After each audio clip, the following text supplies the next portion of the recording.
Okay. Hello, friends. Again, I'm back with a new series of tautomerism. So today we'll be doing some more questions on tautomerism, right? So for today, the topic is tautomerism.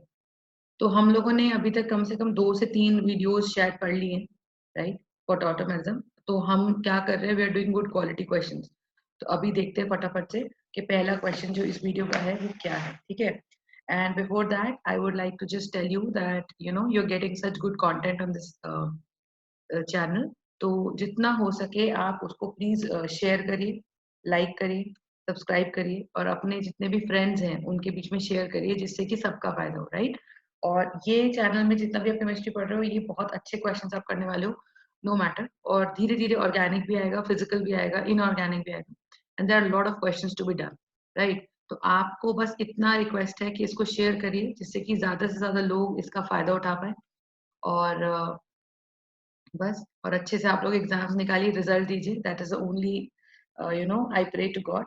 सब चलो शुरू करते हैं। First question, first question is what. First question आपको कहता है कि out of, arrange arrange the percentage of enol content, arrange the percentage of enol content in the following solvent. कि कौन से सॉल्वेंट में सबसे ज्यादा इनॉल कंटेंट रहता है इन the following solvent, in the following solvent, that's the question, right. तो आपको एक ऑप्शन दे रखा है ए, विच इज हेक्सेन। दूसरा ऑप्शन बी दे रखा है आपको वाटर। तीसरा ऑप्शन आपको सी दे रखा है, सॉरी सी दे रखा है आपको क्या, मीथेनॉल। और चौथा ऑप्शन डी आपको दे रखा है एसीटोन। और इनका अरेंज करना है ऑर्डर, एसीटोन, ठीक है। तो ऑर्डर क्या है, ए बी सी डी, या सबसे बड़ी, तो ऑर्डर बताना है बेसिकली आपको, ठीक है, कि सबसे इंक्रीजिंग ऑर्डर।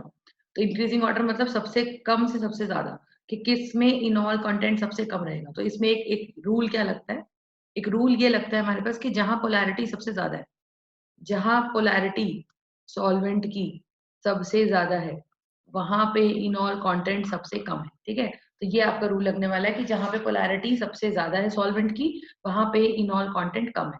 अब देखो होता क्या है, आपने ज्यादातर देखा होगा कि जितने भी इनॉल कंटेंट है ना, अगर उनमें जितने भी इनॉल सब्सटेंसेस होते हैं, आपने देखा ही होगा, तो उनमें क्या होता है, ये डबल बॉन्ड बना के यहाँ OH बनाते हैं, तो ये आपस में हाइड्रोजन बॉन्ड बनाए रखते हैं।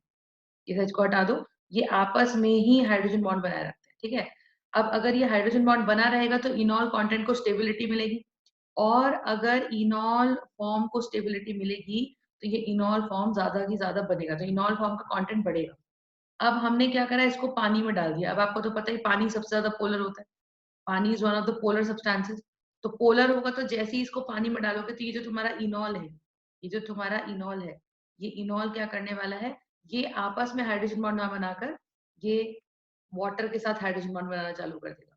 और जब ये वाटर के साथ हाइड्रोजन बॉन्ड बनाना चालू कर देगा, तो इनॉल कंटेंट का परसेंटेज घट जाएगा। बिल्कुल मुद्दे पे बात में आती हूँ, ज्यादा घुमा फिरा के बात नहीं है। तो रूल क्या याद रखना है, कि पोलैरिटी अगर सॉल्वेंट की बढ़ेगी तो इनॉल का कंटेंट घटेगा। और रीजन मैंने आपको बता दिया है कि इनॉल की स्टेबिलिटी का रीजन होता है ये हाइड्रोजन बॉन्डिंग, ठीक है बेटा। तो इनॉल की स्टेबिलिटी का रीजन होता है ये हाइड्रोजन बॉन्डिंग, और ये हाइड्रोजन बॉन्डिंग हमारी जो है, ये क्या हो गई है, ये अगर इनॉल है तो आपस में बना के रखता है, स्टेबिलिटी बना के रखता है। लेकिन अगर आप क्या करते हो, अगर आप इसको पानी में डालते हो, यानी कि जितने पोलर सॉल्वेंट में डालते जाओगे, तो पोलर सॉल्वेंट क्या होता है, जिसपे डेल्टा नेगेटिव और डेल्टा पॉजिटिव चार्जेस होते हैं। तो ये पोलर सॉल्वेंट आपस में उस सॉल्वेंट के साथ हाइड्रोजन बॉन्डिंग बनानी चालू करेगा, और जितनी हाइड्रोजन बॉन्ड बनाएगा तो आपस के हाइड्रोजन बॉन्ड इसके टूट जाएंगे। तो आपस के हाइड्रोजन बॉन्ड टूट जाएंगे, और आपस के हाइड्रोजन बॉन्ड टूटने पर इनॉल कंटेंट कम हो जाएगा, ठीक है। तो बस यही रीजन है कि कैसे पोलैरिटी बढ़ने पे आपका इनॉल कंटेंट घट जाता है। तो इसका आंसर क्या हो जाएगा बेटा, इसका आंसर हो जाएगा कि सबसे ज्यादा पोलर तो वाटर है, वाटर इज मोस्ट पोलर। तो वाटर के अंदर, इसका आंसर मैं यहाँ लिख देती हूँ, देखो। तो रूल फॉलो करो, तो वाटर के अंदर सबसे कम इनॉल कंटेंट है। फिर वाटर से ज्यादा मीथेनॉल, मीथेनॉल में थोड़ा बहुत हाइड्रोजन बॉन्डिंग बनने के चांसेस है, तो CH3OH, ठीक है। उसके बाद ये ज्यादा पोलर है, और मतलब वाटर से थोड़ा कम है। तो जैसे जैसे पोलैरिटी घटेगी तो सॉल्व इनॉल कंटेंट बढ़ेगा, बिल्कुल उल्टा होता है। अब मीथेनॉल, उसके बाद थोड़ा थोड़ा और पोलर कौन है, एसीटोन, तो एसीटोन में आपका जो है ये होएगा। और सबसे कम पोलर कौन है? हेक्सेन। तो हेक्सेन मतलब हेक्सेन में तो कोई नेगेटिव पॉजिटिव चार्ज ही नहीं है, तो हेक्सेन इनॉल से कोई इंटरेक्शन नहीं करेगा, तो इनॉल अपना हाइड्रोजन बॉन्ड बना के रखेगा। और जब इनॉल अपना हाइड्रोजन बॉन्ड बना के रखेगा बेटा, तो इनॉल का कंटेंट हमेशा ज्यादा रहेगा। तो ये बस आप ध्यान रख लीजिए कि ये ऑर्डर बिल्कुल हमारा करेक्ट है। तो ऑर्डर बन गया बी में सबसे कम, फिर सी में थोड़ा ज्यादा, फिर एसीटोन में कम और सबसे ज्यादा हेक्सेन। तो B C D A is the order. I hope this question is clear. Okay, चलो नेक्स्ट क्वेश्चन पे चलते हैं हम लोग। Next question, question number 2, question number 2 ये था। तो next question is what? Question कहता है in which medium, in which medium, थोड़ा स्लो से शुरू कर रही हूँ, डज और can tautomerism occur? In which medium can tautomerism occur? कि कौन से मीडियम में टॉटोमेरिज्म हो सकता है? ठीक है, तो आपके ऑप्शंस क्या दे रखे हैं? एसिडिक, बेसिक, सी न्यूट्रल और D both A and B. तो आपका करेक्ट आंसर क्या रहेगा? हमने दोनों ने पढ़ा है, हमने पढ़ा है कि एसिड कैटेलाइज्ड ऑटोमेरिज्म भी पढ़ी है, एसिड कैटेलाइज्ड भी पढ़ी है और बेस कैटेलाइज्ड भी पढ़ी है बेटा। ठीक है, तो दोनों टाइप की हमने टॉटोमेरिज्म पढ़ी है। I hope this is clear. So इसलिए हम इसको बोलते हैं एसिड कैटेलाइज्ड है और बेस कैटेलाइज्ड टॉटोमेरिज्म। तो इसका आंसर हो जाएगा both A and B. Alright, चलो नेक्स्ट क्वेश्चन देखते हैं इसके अंदर हम। Next question, question number 3, question number 3, question number 3 कहता है कीटो इनॉल tautomerism, ketoenol tautomerism is observed in, ketoenol tautomerism is observed in। इसके चार ऑप्शंस दे रखे हैं मुझे बना के। एक दे रखा है पीएच सीएचओ, पीएच मतलब बेंजीन ग्रुप।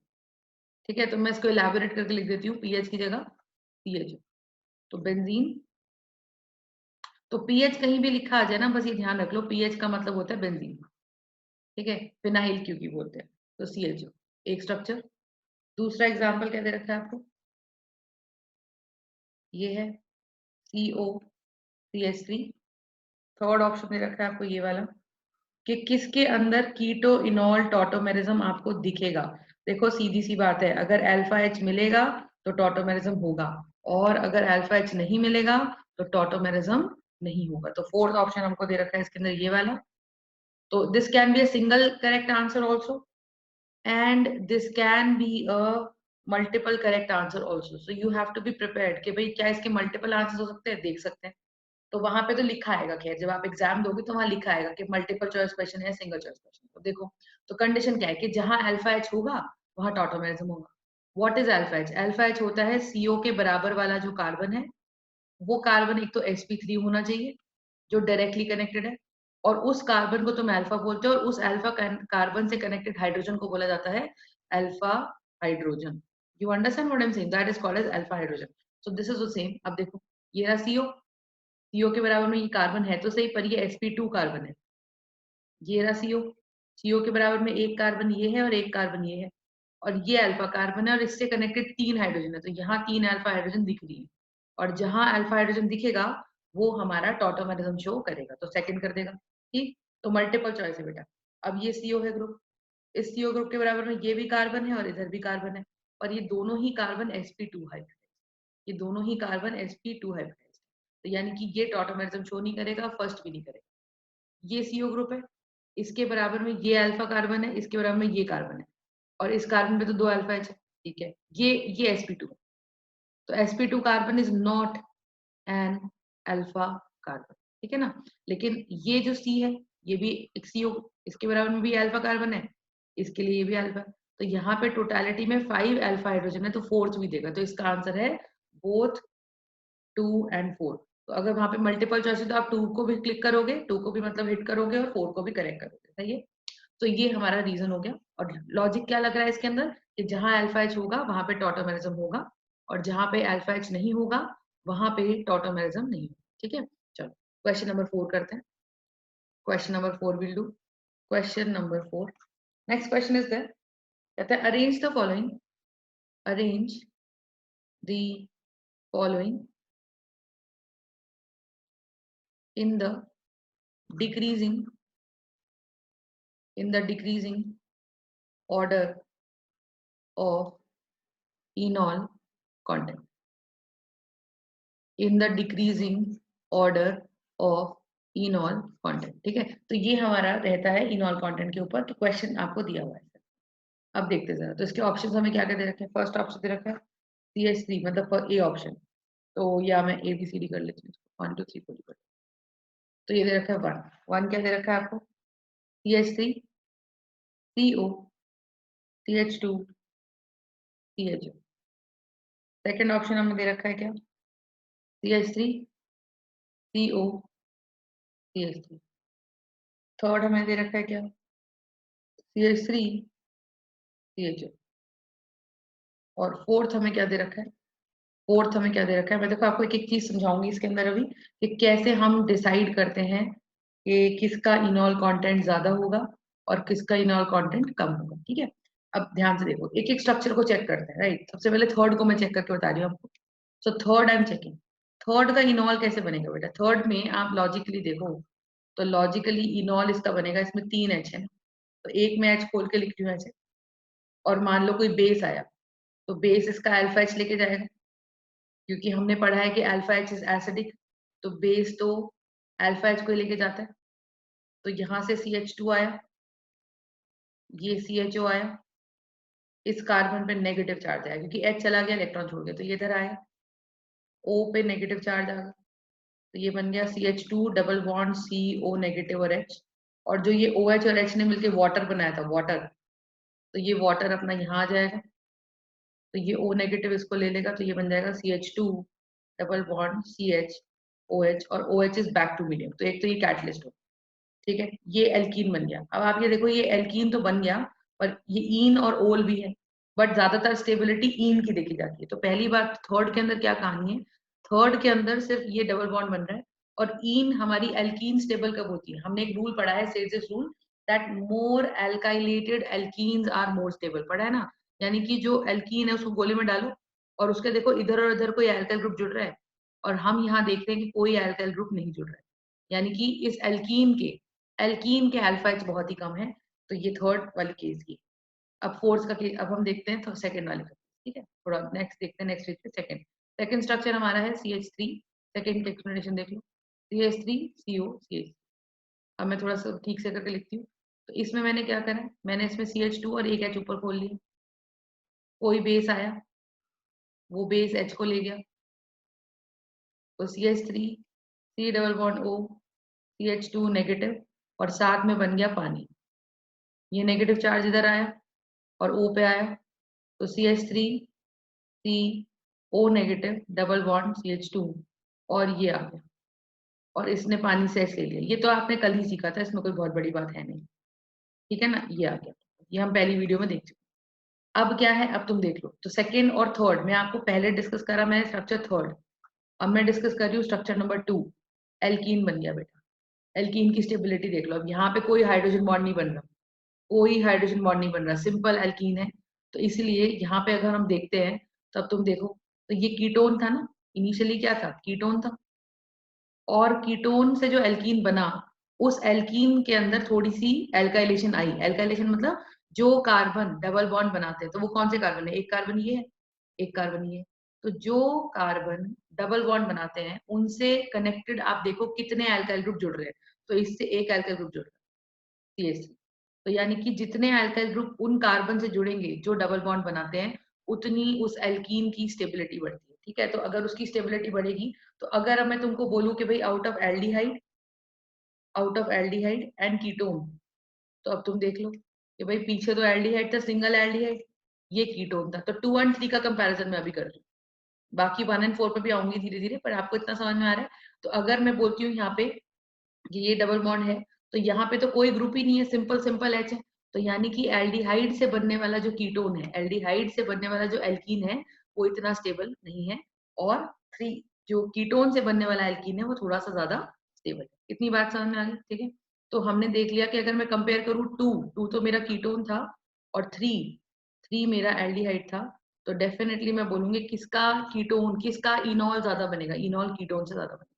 तो when done a comparison between aldehyde and ketone, और कैसे एल्डिहाइड एंड कीटोन, जिसके अंदर एक ही कार्बोनिल ग्रुप, एक ही कार्बोनिल ग्रुप हो, तो ऐसे एल्डिहाइड और कीटोन में जो एल्डिहाइड है 2 वो कीटोन है, और वो जो कीटोन अपने पास है वो हमारा ज्यादा स्टेबल इनॉल देता है देन एल्डिहाइड। ठीक है, एक चीज।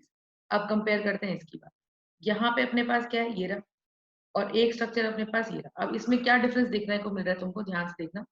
इसमें डिफरेंस ये देखने को मिल रहा है कि इधर की तरफ एक CHO है, और इधर की तरफ COCH3 है, इधर की तरफ भी COCH3। ठीक है, तो मैं आपको फोर्थ का एग्जाम्पल देती हूँ। ठीक है, तो फोर्थ एग्जाम्पल देते हैं। फोर्थ का स्ट्रक्चर देखते हैं थोड़ा सा। तो फोर्थ का स्ट्रक्चर अपने पास है, फोर्थ डिस्कस कर रही हूँ मैं, फोर्थ की। तो ब्लू में एक्सप्लेनेशन जा रही है भाई। ठीक है, तो फोर्थ की एक्सप्लेनेशन देखते हैं। तो CH3, C double bond O, CH2, C double bond O, CH3। इसको बोलते हैं डाई कीटोन, इसको बोलते हैं डाई कीटोन। डाई कीटोन क्यों? क्योंकि इसमें 2 CO ग्रुप है। तो मैं इसको फिर से ढंग से लिख लेती हूँ थोड़ा। CH2 और एक H। समझ में आ गया ना, डाई कीटोन का नाम समझ में आ गया होगा आपको कि 2 कीटोनिक ग्रुप दिख रहे हैं इसमें, 2 कीटोनिक ग्रुप दिख रहे हैं। ठीक है ना, ऑलराइट। चलो अब देखते हैं। तो यहाँ से कोई बेस आया, राइट। अच्छा, मैं थोड़ा सा एक एग्जांपल और देती हूँ। इसमें क्या है ना, ये डाई कीटोन है, और ये कैसा डाई कीटोन है, just let me answer. This is 1 2 3। तो ये 1 3 डाई कार्बोनाइल। हम इसका कैटेगरी डिस्कस कर चुके हैं। 1 3 डाई कार्बोनाइल। तो 1 3 डाई कार्बोनाइल में क्या डिफरेंस है? देखो, 1 3 डाई कार्बोनाइल में डिफरेंस ये है कि भाई जैसे अपने पास CH3, ये सब पूरी कहानी आई, ठीक है ना।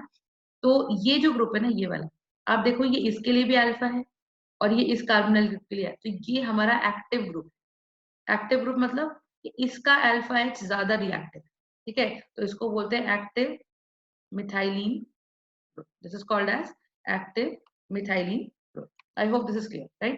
तो अब जब ये मेरे पास एक्टिव मिथाइलिन ग्रुप अपने पास हो गया है, तो ये बात आपको समझ में आ रही होगी। तो इसी का H ज्यादा रिएक्शन में पार्टिसिपेट करेगा। तो मुझे क्या करना चाहिए, CH3, और ये आ गया, ये आ गया, ये आ गया, ये आ गया, और ये पूरी चीज आ गई। ठीक है, और यहाँ पे बात करते हैं। तो ये मैं क्या करती हूँ, थोड़ा सा इसको रब करके ढंग से लिख देती हूँ।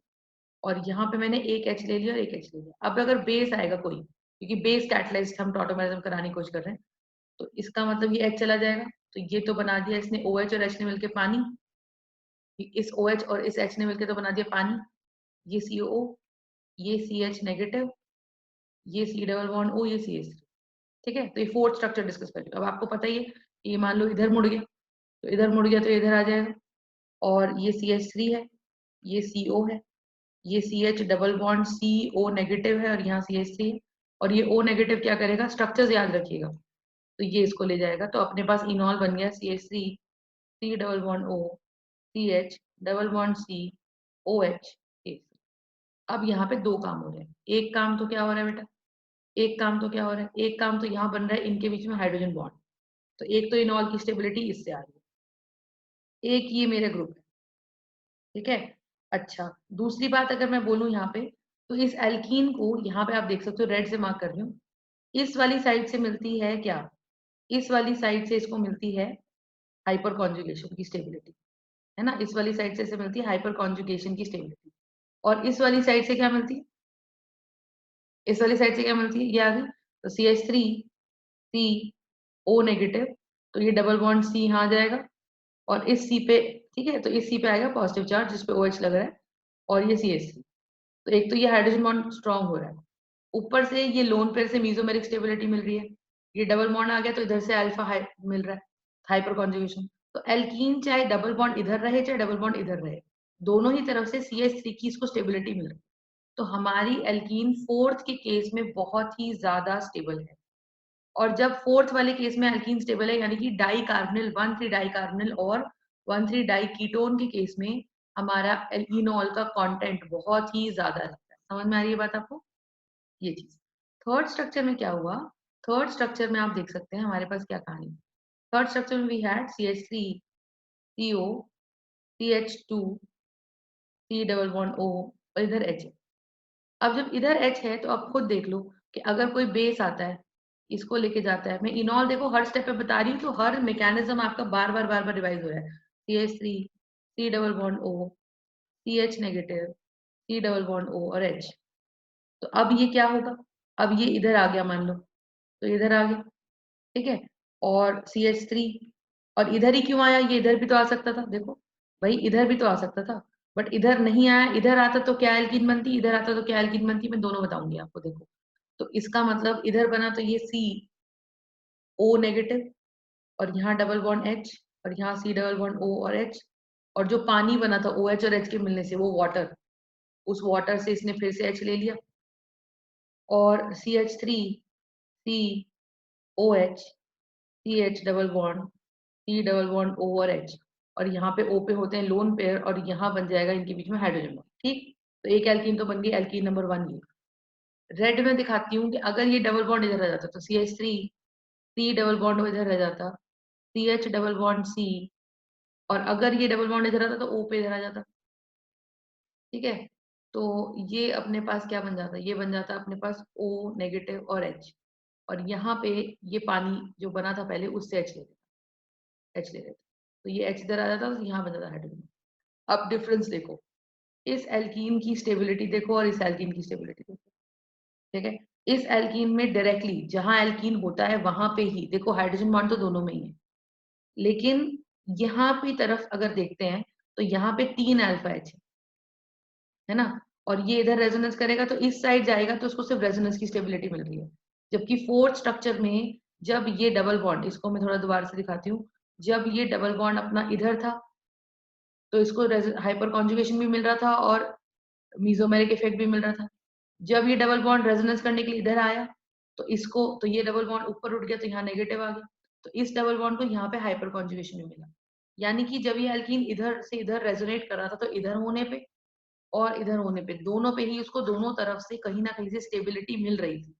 तो इसका ऑर्डर क्या हो गया बेटा, सबसे ज्यादा स्टेबल इनॉल किसका रहा, 4 का रहा, फिर 3 का रहा, क्योंकि 3 वाली इनॉल को तो क्या क्या मिल रहा है, एक हाइपर कॉन्जुगेशन की स्टेबिलिटी भी मिल रही है, मीजोमेरिक स्टेबिलिटी भी मिल रही है। मीजोमेरिक क्या होता है, जो O का लोन पेयर यहाँ आ जाता है C प्लस को स्टेबलाइज करने के लिए, तो मीजोमेरिक स्टेबिलिटी भी मिल रही है ना।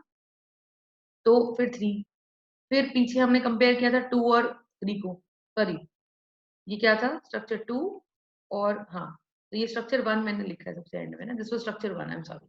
तो इसका मतलब क्या हो गया कि सबसे ज्यादा तो 4 का स्टेबल है, फिर स्टेबल किसका है बेटा, 1 का इनॉल आ जाता है, थोड़ा कम कीटो वाले का हो जाता है, कीटो वाला कौन सा था 2, और सबसे कम हो जाता है एल्डिहाइड का, वो जो था 3।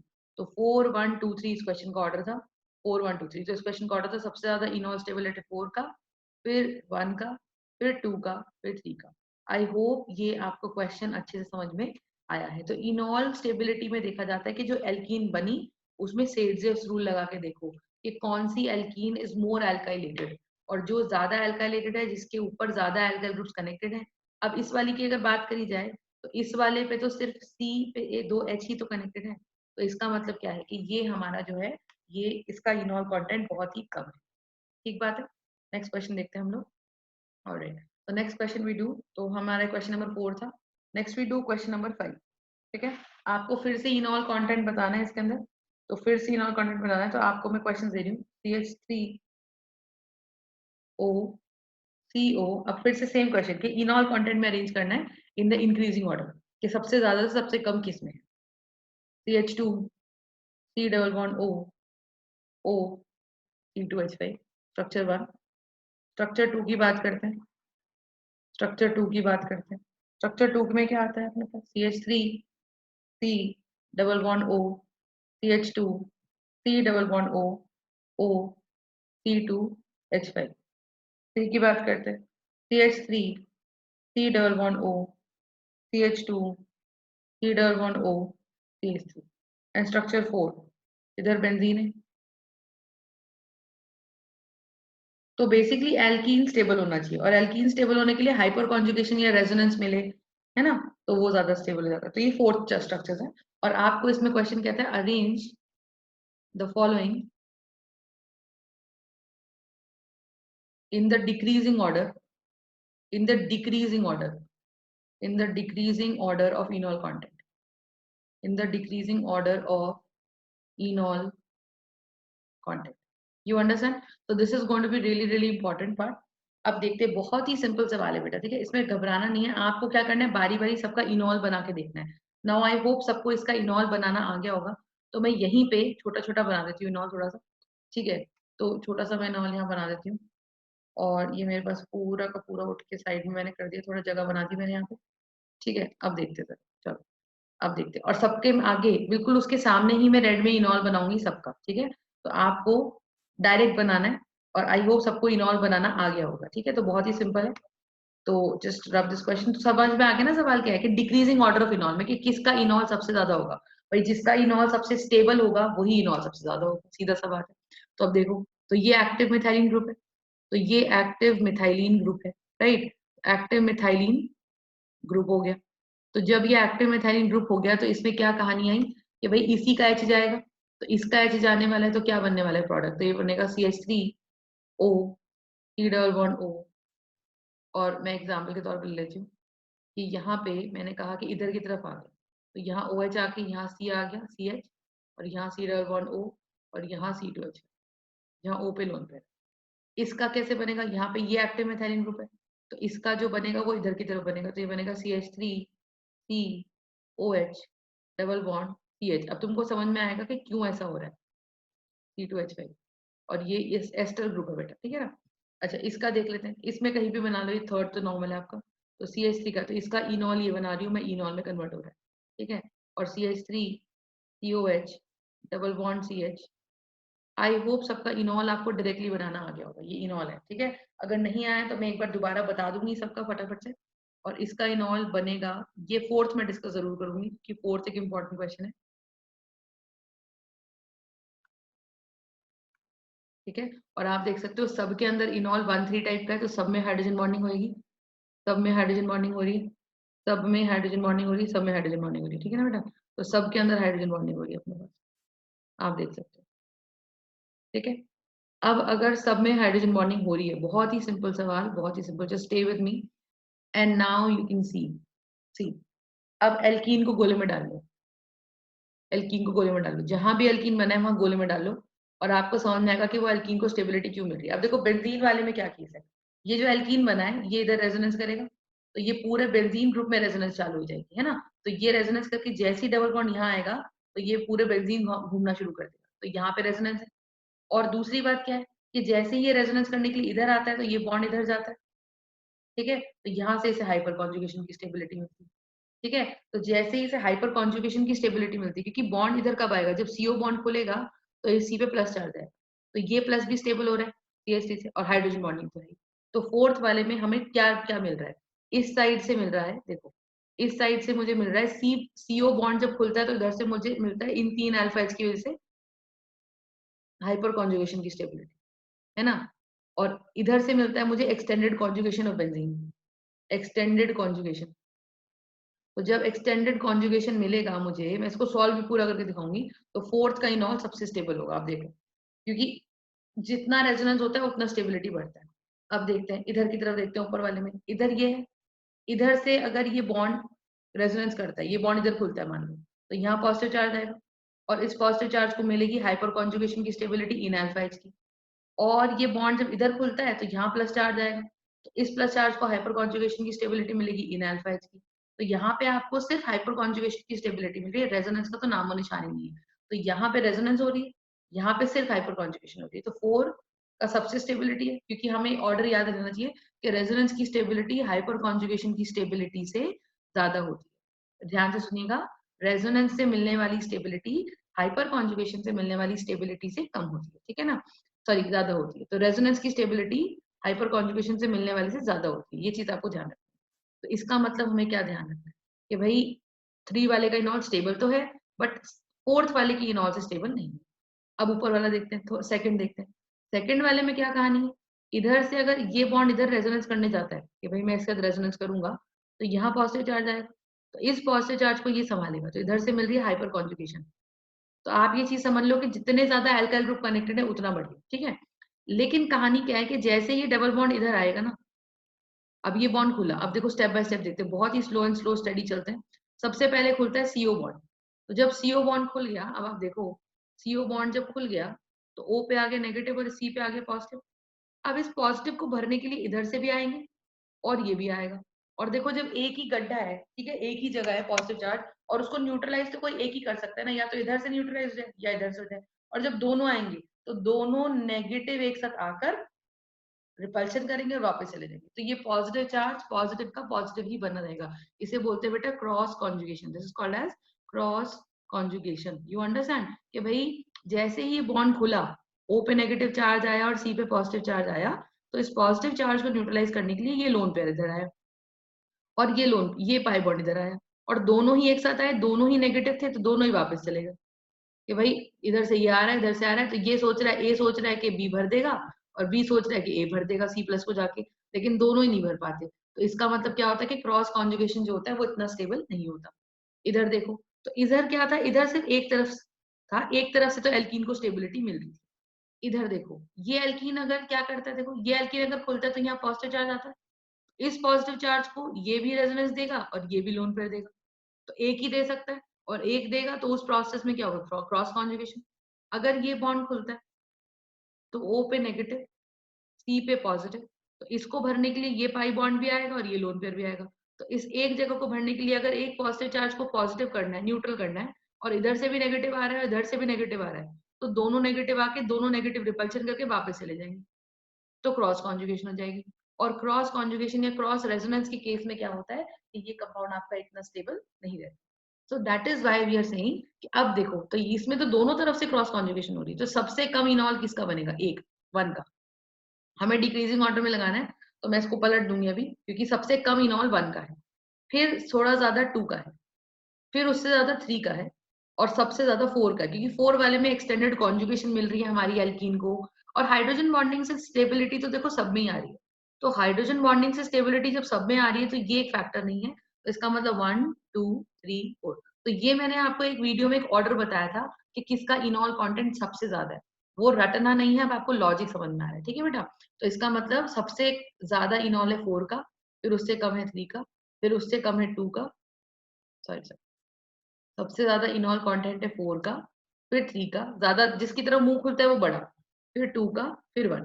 ठीक है, तो I hope this concept is clear. तो ये बहुत ही इंपॉर्टेंट क्वेश्चन था कि इनको अरेंज करना था इनके इनॉल कंटेंट में।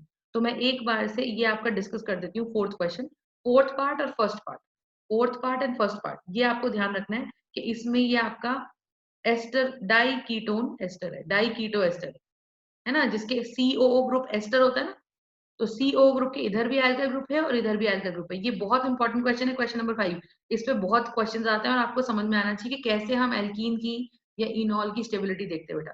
तो फोर्थ मैं डिस्कस करती हूँ। फोर्थ हमारे पास स्ट्रक्चर है ये, फोर्थ मेरे पास है ये, ठीक है, this is my fourth structure, this is the structure, and here this side O and here CH3। तो इसमें अब आप ये सोचोगे कि मैम एल्काइन जो ग्रुप है अपने पास वो तो ये है, एक्टिव मिथाइलिन ग्रुप, तो कोई बेस आया, ये लेके गया, तो मेरा प्रोडक्ट बन गया ये आ गया CH नेगेटिव, और ये आ गया CO और CH3। You understand. अब ये नेगेटिव चार्ज के पास ना दो रास्ते हैं कि भाई मैं तो इनॉल यहाँ भी बना सकता हूँ और मैं इनॉल यहाँ भी बना सकता हूँ। तो अगर वो, मैं देखो इसको ढंग से कर देती हूँ, अगर वो ये ऐसे है ना, तो अगर वो ब्लू साइड जाता है तो इधर प्रोडक्ट लिखूंगी, अगर वो रेड साइड जाता है तो इधर प्रोडक्ट लिखूंगी, और एल्कीन वन बनाएगा यहाँ पे, सॉरी एल्कीन वन बनाएगा यहाँ पे, और एल्कीन टू बनाएगा यहाँ पे, ठीक है, तो उसको ढंग से लिख दीजिएगा। तो एल्कीन टू बना रहे हैं यहाँ पे। अब देखो, तो अगर रेड साइड जाता है तो रेड साइड जाने पे प्रोडक्ट क्या बनेगा, रेड साइड जाने पे प्रोडक्ट बनेगा, रेड साइड जाने पे प्रोडक्ट बनने वाला है अपना, और ये नेगेटिव इधर आया तो ये बॉन्ड ऊपर खुल जाएगा, तो O पे नेगेटिव चार्ज आएगा, और ये इधर आ जाएगा CH, और ये O, और ये CH3। और आपको पता है ये पानी से क्या कर लेगा, पानी से ये उसका पानी का H ले लेगा और यहाँ OH ले लेगा, तो हाइड्रोजन बॉन्डिंग लग गई, और ये एल्कीन आ गई। इस एल्कीन को यहाँ बेंजीन की तरफ से देखो, ये इधर आएगा तो ये इधर आ जाएगा, फिर नेगेटिव चार्ज ये यहाँ घूमेगा तो ये इधर आएगा, फिर नेगेटिव चार्ज यहाँ आएगा तो ये इधर आएगा, एंड सो ऑन। तो इसका क्या मतलब है, इसका मतलब अपने पास ये हो रहा है, इसका मतलब ये हो रहा है कि इस साइड पे, लेफ्ट साइड पे उसको मिल रही है बेंजीन की वजह से, एल्कीन को स्टेबिलिटी मिल रही है रेजोनेंस वाली। तो alkene is getting a stability due to resonance, due to extended Correct word is due to extended resonance, or I can say due to extended conjugation. You understand? So very very important concept here कि ये आपका इधर से आ जाता है. अच्छा इधर देखो, अगर ये ब्लू साइड जाता है, ब्लू साइड, अच्छा ठीक है ना, तो इधर तो एक्सटेंडेड कॉन्जुगेशन मिल रही है. और आप देखो जैसे ये बॉन्ड खुलता है तो इधर से ये C प्लस को हाइपर कॉन्जुगेशन की स्टेबिलिटी मिलती है बेटा. ठीक है, अगर आपको हाइपर कॉन्जुगेशन समझ में नहीं आता है तो you can go to my video of hyper conjugation, I will send you that. But hyper conjugation is very important. तो ये अल्फा एच है. और हाइपर कॉन्जुगेशन से स्टेबिलिटी किस किस को मिलती है? एक तो फ्री रेडिकल को मिलती है, और हाइपर कॉन्जुगेशन से स्टेबिलिटी कार्बोकैटायन को मिलती है. कभी कभी कार्बेनाइन को भी मिलती है. तो जब कार्बेनाइन को मिलती है तो उसको बोलते हैं रिवर्स हाइपर कॉन्जुगेशन. उसका भी केसेस हम करेंगे. तो फ्री रेडिकल को मिलती है और कार्बोकैटायन को मिलती है और एल्कीन को मिलती है. तो जैसे ये बॉन्ड खुलेगा कि भाई अब जैसे ही बॉन्ड खुला तो ये पाई बॉन्ड इधर आ सकता है रेजोनेंस करने के लिए, क्योंकि ये double bond can resonate here, this double bond can resonate this side. So and this, ये इधर कब आएगा? जब C प्लस खुलेगा. तो इस पॉजिटिव चार्ज को न्यूट्रलाइज करने के लिए अल्फा हाइड्रोजन. तो इस साइड से स्टेबिलिटी मिलती है हाइपर कॉन्जुगेशन की. तो आप देखो इस एल्कीन में, फर्स्ट एल्कीन में हाइपर कॉन्जुगेशन की स्टेबिलिटी है और एक्सटेंडेड रेजोनेंस की stability, plus extended resonance on the other side. Extended resonance on the other side. So when there is an extended resonance on the other side, so definitely this is more stable. अच्छा मैं इधर product बनाती हूँ. इधर product क्या है अपने पास? Alkene C double bond O. अब की बार ये इधर बन गया तो C H double bond C, और जैसे ये इधर आया तो ये इधर आ गया तो O पे आ गया नेगेटिव चार्ज और इधर CH3, और इसने भी पानी का H पकड़ लिया तो इनॉल बन गया तो OH इधर आ गया. और ये कंपाउंड जो अपना बना इसने यहाँ हाइड्रोजन बॉन्डिंग कर ली. लेकिन ये जो एल्कीन बनी ना, इस एल्कीन को सिर्फ इधर से हाइपर कॉन्जुगेशन मिल रहा है. ठीक है, ये एल्कीन जब इधर जाएगा तो ये रेजोनेट इधर करेगा. इस बेंजीन की रेजोनेंस खत्म हो गई तो इस वाली एल्कीन को कोई स्टेबिलिटी नहीं मिल रही. तो इफ समबडी आस्क्स यू कि भाई ये जाने के बाद ये इधर जाएगा कि इधर जाएगा, तो आप बोलोगे कि वो ए साइड जाएगा और बी साइड नहीं जाएगा. तो ए साइड वाली एल्कीन मेजर बनेगी. और क्यों मेजर बनेगी? क्योंकि इस साइड पे उसको हर तरीके का रेजोनेंस मिल रहा है. आप देख लो, ये वाला एल्कीन जब यहाँ बनता है तो यहाँ बेंजीन से भी रेजोनेट कर सकता है, इधर जाके इस कार्बोनिल ग्रुप से भी रेजोनेट कर सकता है. तो इसको बहुत ही सफिशिएंट एक्सटेंडेड रेजोनेंस आपको देखने को मिलती है. तो I hope this concept is very very clear to you, right? और चलो आगे चलते हैं next question. So this is one thing. तो आई होप आपको क्रॉस कॉन्जुगेशन समझ में आई है. क्रॉस कॉन्जुगेशन तो एक बार फर्स्ट स्ट्रक्चर और डिस्कस कर लेती हूँ. फर्स्ट स्ट्रक्चर है CH3 O पे लोन पे एस्टर बना दिया. यहाँ CH active methylene group, active methylene group, फिर यहाँ O पे लोन पे और CH3, और ये कोई OH ग्रुप आया, ये इस H को ले गया तो ये बन गया CH3O.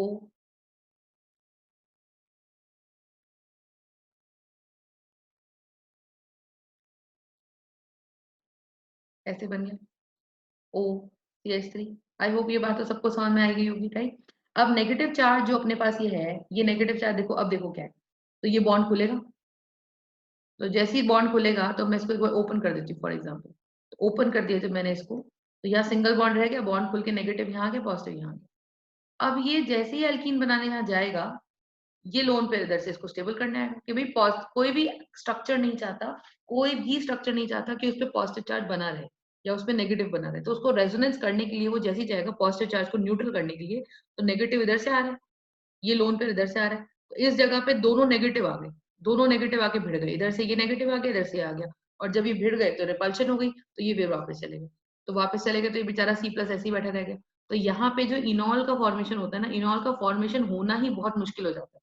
तो इसीलिए याद रख लो कि डाई कीटो, और डाई कीटो भी ऐसा जिसमें एस्टर लगे हुए दोनों तरफ, डाई कीटो डाई एस्टर फॉर्म में इनॉल कंटेंट बहुत ही कम रहता है. ठीक है, तो ये चीज आपको इसके अंदर ध्यान रखनी है. लेकिन डेफिनेटली इनॉल बन तो जाता ही है इसके अंदर, थोड़ा बहुत तो बन ही जाता है, क्योंकि एक सिंगल एल्डिहाइड से तो बहुत ही कम है. You understand what I am saying? तो ये चीज आपको ध्यान रखनी है कि डाई कीटो डाई एस्टर में इनॉल कंटेंट थोड़ा कम रहता है. ठीक है जी. So this is the explanation to whatever I am telling you. Alright, next question we see. तो question number 6 we have to do. Question number 6 we have to. ठीक है, ऑलराइट, नेक्स्ट क्वेश्चन देखते हैं. अब आपको बोलता है ketoenol tautomerism is observed in. Ketoenol tautomerism is observed in. 4 options दे रखे हैं और आपको पता है इस क्वेश्चन का सवाल क्या है, जहां अल्फा एच होगा वहां पे कीटोनॉल टॉटोमेरिज्म होगी। इनफैक्ट कीटोनॉल नहीं, जहां पे टॉटोमेरिज्म कहाँ होगी, जहां पे अल्फा एच होगा। सिंपल बात ये है। तो स्ट्रक्चर्स मैं बना देती हूँ फटाफट। और वो अल्फा एच मुझे चाहे तो डायरेक्टली मिल जाए सीओ ग्रुप के बराबर में, या मुझे वो मिल जाए बाय रेजोनेंस। बाय रेजोनेंस, ठीक है ना। तो ये हो जाता है। अब देखते हैं जरा structure two you get this. तो in structure two what you get, तो जब आपको स्ट्रक्चर टू मिला, structure three we have got this,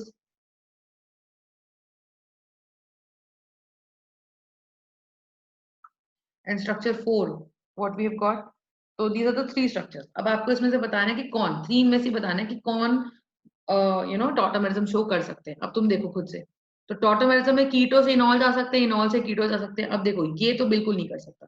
इसका नाम होता है क्विनोइड स्ट्रक्चर, क्विनोनॉइड स्ट्रक्चर, ठीक है। दिस इज क्विनोनॉइड स्ट्रक्चर, या कोई लोग इसको क्विनोइड भी बोलते हैं, क्विनोइड, क्विनोइड स्ट्रक्चर भी बोलते हैं। तो ये याद रख लो कि क्विनोइड स्ट्रक्चर में टॉटोमेरिज्म हो ही नहीं सकता, क्योंकि यहाँ पे अल्फा एच ही नहीं है।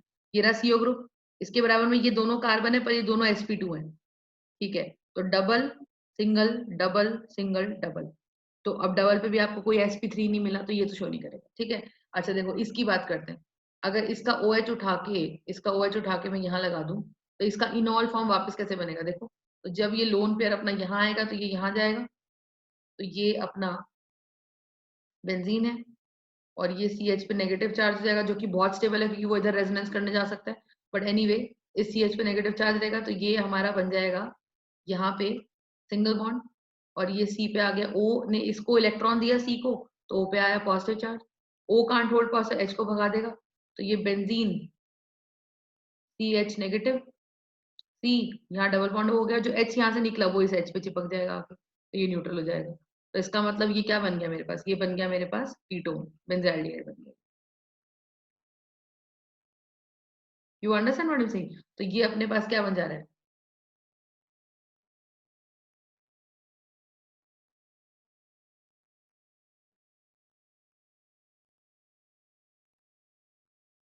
एक मिनट जस्ट, क्या हो रहा है।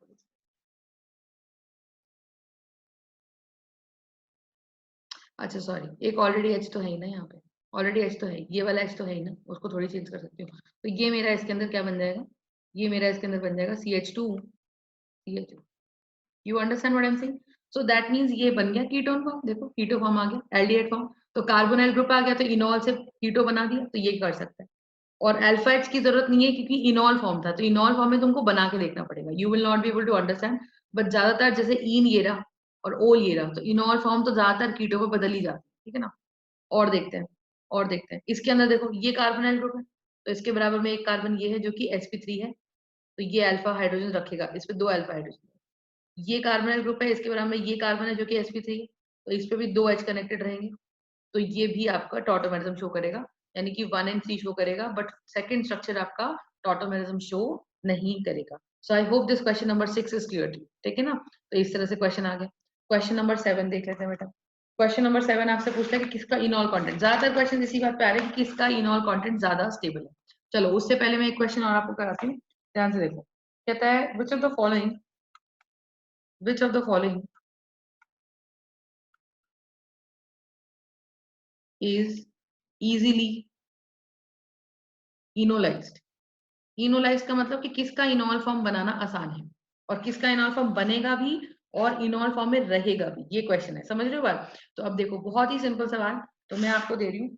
एक क्वेश्चन ए दे रखा है, ए का पार्ट मैंने दे रखा है ये, ठीक है।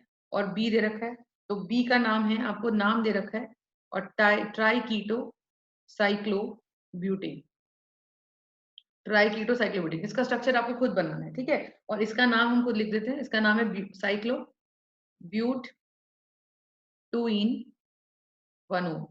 तो साइक्लोब्यूटीन 1O, तो शॉर्ट फॉर्म में लिखूंगी साइक्लोब्यूटीन, ब्यूटिनो, ठीक है, साइक्लोब्यूटिनो, तो ये हमें लिखना है। और इनमें से पूछता है किसका इनोल फॉर्म जल्दी बन जाएगा और स्टेबल बनेगा। तो पहले बना लेते हैं ट्राई कीटो साइक्लोब्यूटेन। साइक्लोब्यूटेन तो ये हो गया जिसमें 4 कार्बन है, और ट्राई कीटो ग्रुप है, कीटो ग्रुप तो ये होता है ना, तो 3 जगह कीटो ग्रुप, ये इसका मतलब। तो ट्राई कीटो साइक्लोब्यूटेन। अब इनोल फॉर्म बनाते हैं बेटा इसका फटाफट से। और अब आप देख लो इस कार्बोनाइल ग्रुप के लिए भी ये अल्फा है, बिल्कुल just connected carbon is alpha, जिसपे सारे सिंगल बॉन्ड्स बनते हैं। और इस कार्बोनाइल ग्रुप के लिए ये वाला कार्बन अल्फा है, क्योंकि यही sp3 है, यही 1 2 और 3 और 4 है ना। तो ये चीज हमें ध्यान रखनी है। अब देखते हैं जरा, तो साइक्लोब्यूटेन 1, ठीक है। अब ध्यान से देखते हैं, अब इसके अंदर क्या कहानी है हमारे पास, ध्यान से देखिएगा। तो पहले ए का बनाता हूँ। ए का आप स्ट्रक्चर देखो। ए स्ट्रक्चर है ऐसा, जहाँ पे ये कार्बन है और यहाँ सीओ ग्रुप लग रहा है और यहाँ इन है और इस पे 2 एच है। अब मान लो कोई बेस आया, तो बेस क्या करता है, अल्फा एच पे अटैक करता है, तो अल्फा एच ये रहा, इसको अटैक करके ले गया। तो यहाँ पे ये एक एच रह गया, यहाँ नेगेटिव चार्ज रह गया, यहाँ डबल बॉन्ड हो रहेगा, तो नेगेटिव चार्ज यहाँ जाएगा तो ओ पे जाएगा, तो ये आ गया डबल बॉन्ड, और यहाँ ओ नेगेटिव, और जब इस ओ एच और एच ने मिलकर पानी बनाया था, तो ये इस एच को ले जाएगा, तो ये क्या बनाने वाला है, यू अंडरस्टैंड। तो ये इनॉल बन गया। लेकिन इस इनॉल की खास बात आप देखो, इस इनॉल में पाई बॉन्ड्स कितने हैं बेटा, पाई बॉन्ड्स, एक पाई बॉन्ड ये रहा, एक पाई बॉन्ड ये रहा, तो एक electron, 2 3 4, there are 4 pi electrons.